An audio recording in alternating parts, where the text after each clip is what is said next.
आज हम लोग ग्रामर के एक बहुत ही इंटरेस्टिंग चैप्टर आर्टिकल्स में प्रवेश लेने जा रहे हैं।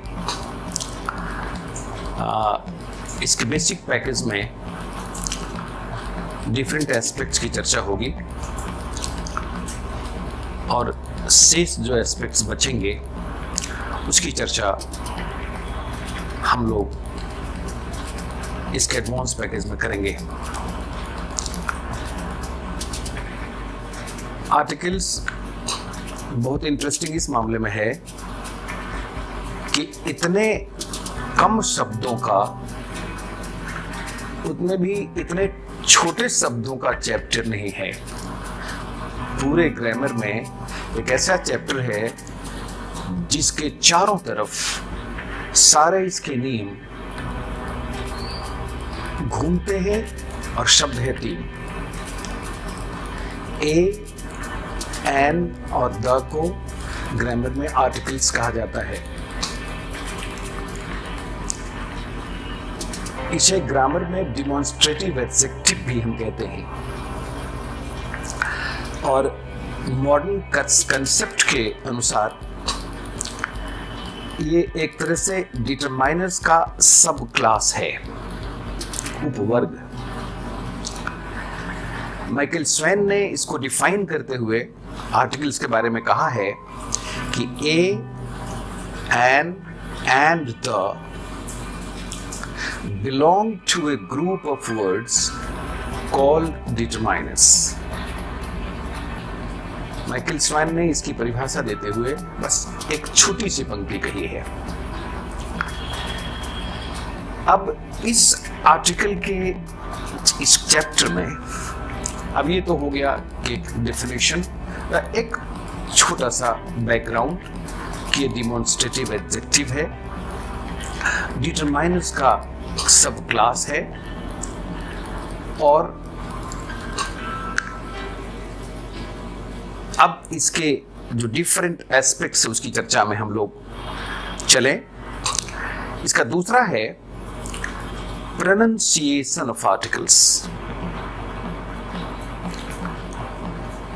प्रोनंसिएशन ऑफ आर्टिकल्स में हम लोग कुछ इसके नियमों को जानें। सामान्यतः हम लोग इसके वीक फॉर्म को बोलते हैं, जैसे ए को अ बोलेंगे, एन को अन बोलेंगे और THE दी को द बोलते हैं। लेकिन उसकी भी अलग अलग स्थितियां हैं। किन स्थितियों में इसका उच्चारण क्या होगा इसको भी जरा हम लोग देखें। डी से संबंधित ये कुछ नियम हमारे सामने स्पष्ट होना चाहिए। जैसे इसके डी के प्रोनाउंसिएशन में एक नियम इसका कहता है कि अगर कोई ऐसा शब्द जिसके पहले THE लगा हुआ है तो उस THE को हम क्या प्रोनाउंस करेंगे, द या दी। ये निर्भर करता है कि इस शब्द के बाद जो वर्ड है किस से बिगिन कर रहा है वर्ड। अगर वो कॉन्सोनेंट से बिगिन कर रहा है तो हम उसका उच्चारण द करेंगे। जैसे the book, the pen, the horse, the house, the man, the boy. फिर इसका दूसरा नियम कहता है कि अगर कोई वोवेल से शुरू होने वाला शब्द है और उसके पहले अगर THE का शब्द रखा गया है तो उसको क्या कहेंगे, कैसे हम प्रोनाउंस करेंगे, उसको हम द कहेंगे या दी। तो ग्रामर हमें सजेस्ट करता है कि जब इसके बाद वोवेल से शुरू होने वाले शब्द हैं तो उसको हम वहां द नहीं कह के डी प्रोनाउंस करेंगे। फिर आगे ग्रामर कहता है कि अगर ऐसी स्थिति है कि THE जो स्थितियों में द और दी दोनों होता है विभिन्न स्थितियों में, इसको अगर इसके बाद कोई ऐसी स्थिति बन पड़ रही है जहां हमें एम्फेसिस या स्ट्रेस देना है, तो भले ही वह शब्द कॉन्सोनेंट से शुरू हो, लेकिन हम उसका उच्चारण हमेशा डी करेंगे। जैसे he is the boy who defended me, he is the boy, यहाँ he is the boy नहीं करेंगे, जबकि नॉर्मल सिचुएशन में क्या कहा गया है कि अगर THE के बाद कोई कॉन्सोनेंटल लेटर से शुरू होने वाला अगर कोई भी वर्ड है तो उसका उच्चारण वहां तय होगा। लेकिन चूंकि यहाँ सवाल क्या है, यहाँ सवाल है एम्फेसिस या स्ट्रेस का, तो यहाँ भले ही हमारा वो कॉन्सोनेंट से शुरू होने वाला शब्द हो, लेकिन वहां हम द नहीं उच्चारण करके उसको प्रोनाउंस करेंगे डी। तो इस तरह से प्रोनाउंसिएशन ऑफ आर्टिकल्स की चर्चा हुई। अब इसके बाद इसका दूसरा एस्पेक्ट है फंक्शन ऑफ आर्टिकल्स, कि आखिर आर्टिकल्स का फंक्शन क्या है।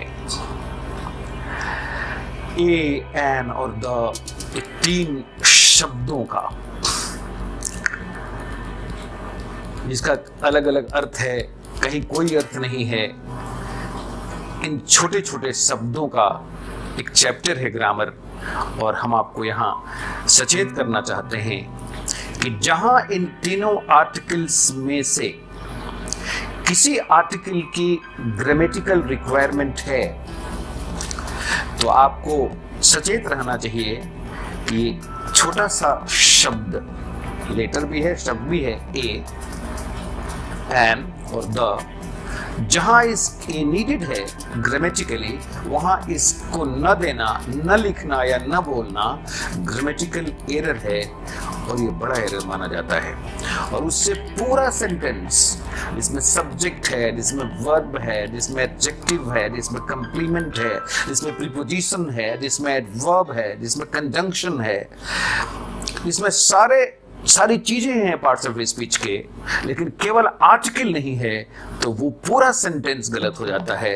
इसलिए हम आपको प्रारंभ में ही सचेत करना चाहते हैं और चेतावनी देना चाहते हैं कि इसको हल्के में न लें, क्योंकि जहां यह नीडेड है, ग्रामेटिकली नीडेड है, और इसका एब्सेंस ग्रामेटिकल एरर क्रिएट करता है और ग्रामेटिकल इंपॉर्टेंस पूरे टेंस का, पूरे सेंटेंस का समाप्त हो जाता है। इसलिए हम तमाम सीखने वालों से यह आग्रह करते हैं कि वो इसको पूरी गंभीरता से लें।